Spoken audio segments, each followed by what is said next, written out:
All right. Well, thank you, everybody, for coming to our panel. My name is Michael. This is Melinda. We run a web channel called RetroBlasting, and we're really happy to have you here today. We're really glad this is our first Mobicon. So thank you for coming to this presentation. Just first of all, a little bit about us. We run a web channel. We've been doing it since May 18th of 2012. So we're spending our year anniversary with you guys, which is awesome. Thank you for having us. So that's our little logo, and I'm a little goofy, and I like my shaggy hair. All right, keep going. So we do videos with titles like Silverhawks, partly metal, totally messed up. Thundercats are racist porno kitties. Star Wars, don't eat the yellow lightsaber. And Transformers, Ratchet chaps my Ironhide. We are Star Wars geeks, just like I hope everyone in this room is. We go to Dragon Con regularly. We got caught on CNN a few years ago. And I've been closely involved in the development of Star Wars Revisited. Has anyone here seen the fan edit Star Wars Revisited? No. See it. It's awesome. It's like Star Wars Special Edition on steroids, done by a guy in England who really did a bang-up job on it. And he put me in the movie because I was so supportive, and I'm right there. I've been doing this a long time, so I haven't really changed much. My personality hasn't really gone anywhere. So they have raised up, haven't they? Yeah, it's crazy. He is mountain. Yeah. So what we wanted to do today was talk about the 30th anniversary of... Yes? Yeah, retroblasting.com. But it's also YouTube/retroblasting. It's all uniform. We have cards.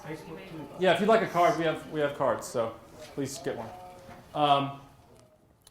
But here's what we're going to do today. And I know we've only got an hour. So what we wanted to do was put together a presentation where we talk for a few minutes, but then we wanted to open it up for discussion because Star Wars, just like, not just Return of the Jedi, but the whole series is, well, it can be contentious. But here are the ground rules for this particular panel. No opinion here is going to be judged. If you love the prequels, you are welcome here. We'll find you later. Well, yeah. Oh, sorry, I thought you were going to say something. No. Yeah. Okay. If you don't like the prequels, you're welcome here. If you like Ewoks, you're welcome here. If you don't like Ewoks, you're welcome here. The point is that we want to take the emotion out of this discussion because there's a lot of fanboy rage. I'm guilty of it. I was born in '78, and so I'm a Star Wars purist, but I'm not going to bring that into this discussion. What we want to talk, I know you're skeptical, I saw that, but I'm not going to. What we want to talk about is Return of the Jedi, almost from a historical perspective of its legacy within the franchise, an objective look at the film. So what that means is you will not hear the words out of my mouth, the Ewoks suck.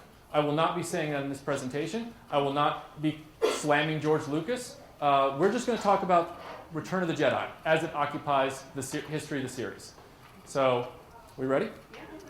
Okay.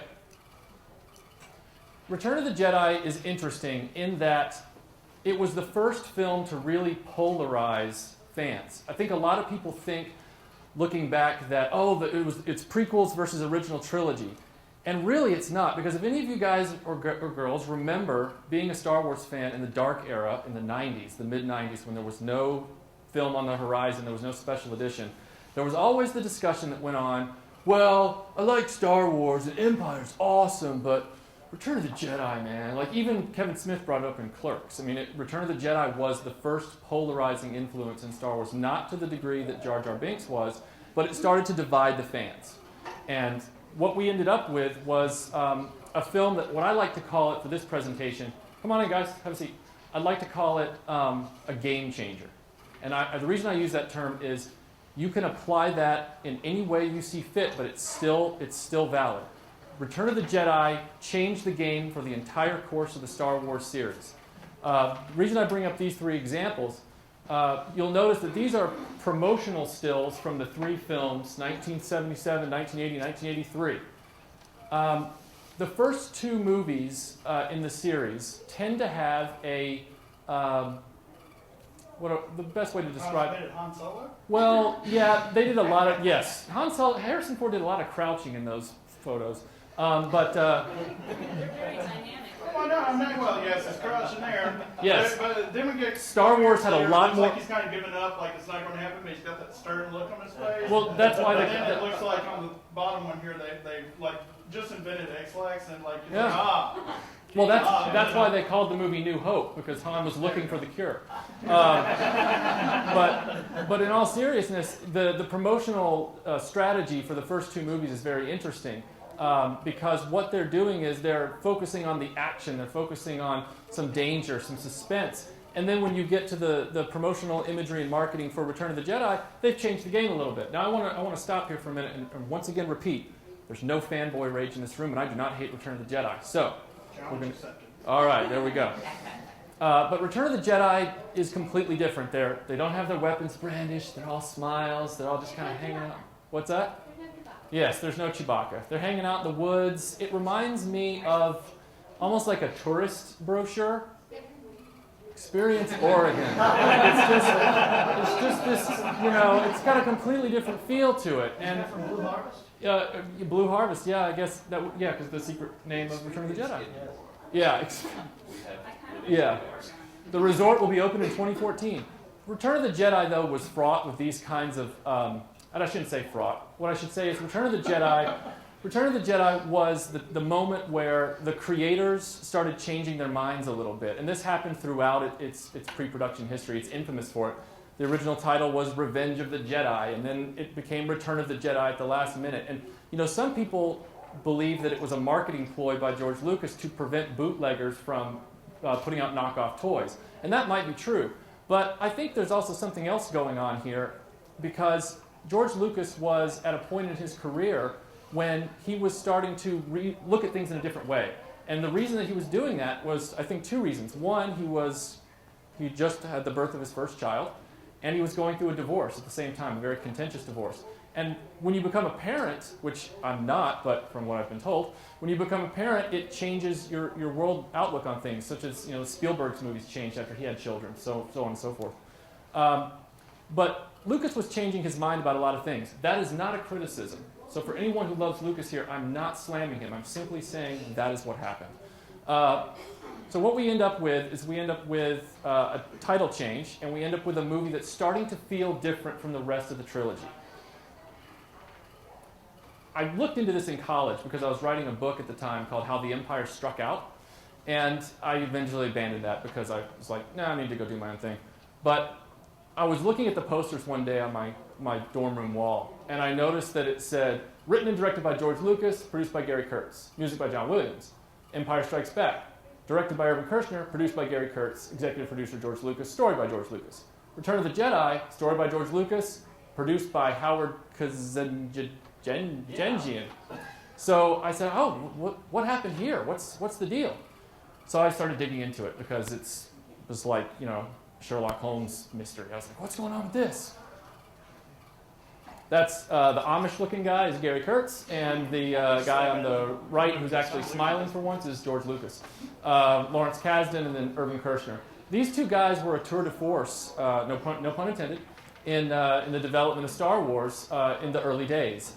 Gary Kurtz was sort of a champion of the project when George Lucas was trying to get it sold to 20th Century Fox. Gary Kurtz helped George Lucas produce American Graffiti. He was closely tied into that film as well. And he worked with him on Star Wars and then subsequently on Return of the Jedi. And then something happened after The Empire Strikes Back. There was some budget overruns. There was a schedule overrun. Bank of America called in loans. George Lucas got really stressed out because he had given up the director's chair to manage the money. And apparently the money, to his mind, wasn't being managed. And he got angry at the end of the project. And he and Gary Kurtz, who were friends up until that point, had a falling out. And they had an argument. And when they got done with that argument, as the saying goes, this Star Destroyer isn't big enough for the two of us. One of you has to leave. And that person, of course, was Gary Kurtz because George Lucas was the name on Lucasfilm. But I think that's interesting that between Empire Strikes Back and Return of the Jedi, there is a brain trust that starts to change. Again, I'm making no qualifying statements on that. I'm just simply saying that the brain trust did change. It was consistent for 2 films, then it started to go in a different direction. So, next slide. So we have this quote from Gary Kurtz that sort of tells us a little bit about the background that Michael was just talking about. I normally don't read PowerPoint slides, but I think it's actually kind of important. So one of the reasons Jedi came out the way it did was because the story outline of how Jedi was going to be seemed to get tossed out. And one of the reasons I was really unhappy was the fact that all the character constructed story structures for characters and things that we did in Empire was going to carry over into Jedi. So the story was quite a bit more poignant, and the ending was the coronation of Leia as the queen of what was left of her people. That meant she was then isolated from all the rest, and Luke went off then by himself. It was like basically a kind of bittersweet ending. She's not his sister that dropped in to wrap up everything neatly. His sister was someone else way over on the other side of the galaxy, and she wasn't going to show up until the next episode. It would have been quite sad and poignant and upbeat at the same time because they would have won a battle. But the idea of another attack on another Death Star wasn't there at all. It was a rehash of Star Wars with better visual effects, and there were no Ewoks. It was just entirely different. It was much more of an adult and straightforward story. And that was with IGN and Film Threat around 2002 when Attack of the Clones came out. They kind of tracked Gary Kurtz down. Gary Kurtz actually went off to do The Dark Crystal with Jim Henson, and he did Return to Oz as executive producer. He was always looking for different projects. But he walked away from this, and that's why we got scenes like that. What I'm bringing this up for is that a lot of people see this scene now and they go, ew, oh, Luke's kissing Leia, they're brother and sister. Well, let's put ourselves backwards a bit. In Empire Strikes Back, before there was ever a Return of the Jedi, this was just another scene. And it was a scene that established a love triangle and a sort of a tension that had been started in Star Wars. It's only through the inclusion of Return of the Jedi and the plot developments that happened at the screenwriting level that this scene takes on that connotation. But it was not actually intended that way. And I find it interesting that you have two very insightful cinematic powerhouses, Gary Kurtz and George Lucas, and they both have very different ideas about how Star Wars was supposed to flow out. And from everything I've read, there was a plan, and then as George Lucas's life changed and his perspective changed, he wanted to change the plan, and Kurtz didn't want to change the plan, and that's where the conflict happened. As I said, George Lucas was kind of going through a divorce, and he just had the birth of his first child, and he was tired, and up until that point, he'd been making statements about Star Wars having a 9-chapter saga. It was in all the interviews back then, and it made the rounds, and everyone was talking about it. What we all know, if you keep your memories in check from just a few years ago, what was the number one question after Revenge of the Sith came out? When are the next ones going to come out? And what did George Lucas say in 2005? Do you remember? This was my vision, these 6 movies. Well, yeah, but it was like, well, George, you said there were 9 back in the 80s when I was collecting Kenner action figures. What happened? What's the deal? And what ended up happening was he didn't see any way at the time to really finish out 9. He was tired, and he was looking for a way to wrap up the last movie he was going to do for the next few years. He didn't want to leave the audience hanging with yet another Empire Strikes Back-like cliffhanger with Luke Skywalker going off into the galaxy to search for his other sibling, the others, as Yoda put it. And so he decided to sort of, I guess, cauterize the story right there and kind of wrap it up for people. Now, of course, he's all on board to do the last trilogy, and it's going to be completely different than whatever that plan was. But at the time, he was in a very different place in his life. And I think that's really interesting to look at it that way. Next slide. So where does that leave Return of the Jedi? And this is where I wanted to get into discussion with all of you and just find out your thoughts and your ideas. But Melinda and I discussed this at length. And, for a long time after Phantom Menace came out, those of us who were angry, there are those of you, I'm sure, in the room who love Phantom Menace, and I salute you. But for those of us that weren't all that thrilled with it, we said, well, there's the prequels, and there's the classic trilogy, and that's going to be it. That's the demarcation line. And I said it myself. But now that I'm looking at it from a style and from the point of view of the way Return of the Jedi is constructed, from the way the storytelling is handled, the artistic perspective that went into this movie, I'm wondering, and this is what I want to ask you guys, is Return of the Jedi the end of the classic trilogy from a filmmaking perspective, or is it the beginning of modern Star Wars? Is it the bridge to modern Star Wars? Is it where is it where the real George Lucas vision starts to come through and modern Star Wars starts to be created. I mean, if you look at it from that perspective, it's kind of interesting because, next slide. Return of the Jedi starts to get away from the lived-in look of Star Wars as we knew it in the first two films. It starts to go to a more fabricated and sterile sci-fi environment. That's not a criticism. It really isn't. It's just the style was starting to be adopted in that way. This is, of course, the Rebel command center on the Mon Calamari Star Cruiser, and it looks very different from sort of the Rebel facilities in the previous films. It's not hewn out of rock. It's not on some dirty Star Cruiser. It's not, limping along. It's a finished base. I mean, aside from the bright white lights, if you just painted the walls gray and gave it a little bit more mood lighting, it could be an Imperial ship. It's interesting to me that there's this tonal shift going on. And then I brought this up for another reason. I can't blame the filmmakers for going in this direction, because if suddenly I went from a film that cost $8 million and 20th Century Fox was trying to pull the money away from me the whole time, and I barely got this movie called Star Wars made, and then suddenly I'm told, well, for this last chapter, man, this is going to be gangbusters. We're going to give you like $50 million. I'd be like, you know what? I think I'm going to make some stuff. I'm not going to rely on just putting up some, pieces of plaster or whatnot. I'm going to start fabricating things because I can finally make a sci-fi world. So in that perspective, you've got, in the first film, they're like, well, what can we use for a lightsaber? Well, there's these old camera things. We can pop that off, and if we put some windshield wipers on the bottom, yeah, that's a sword. And you're like, all right, that's cool, I guess. But now on Return of the Jedi, they're custom lathing props. They've got the money to really go the distance and put their time into it. Certain things were already established, stormtrooper blasters, things like that. Can you tell me, geek? So they kept those, in the film. But a lot of where they could, they were starting to customize this movie and really give in what Lucas felt was Star Wars' true identity in his mind. Now, some of us may disagree with what we feel Star Wars is. I am of the opinion, and this is my secret little thing that I'm not going to try and put out on you guys, but I sit back and I go, well, if you've already established the reality of Star Wars in 2 movies, you can't just start changing it. And then I go into like a geek rage, and I got to go have a bowl of Lucky Charms or something.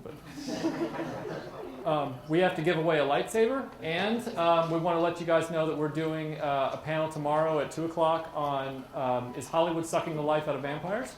So if you enjoyed this, we hope you enjoyed this one. Come back to that. Yeah. Yeah.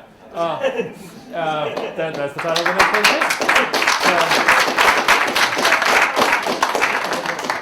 Some people did not get tickets, I believe. So whoever did, what's up? You can get a ticket? All right, real quick, let's get some raffle tickets going. A few people I'm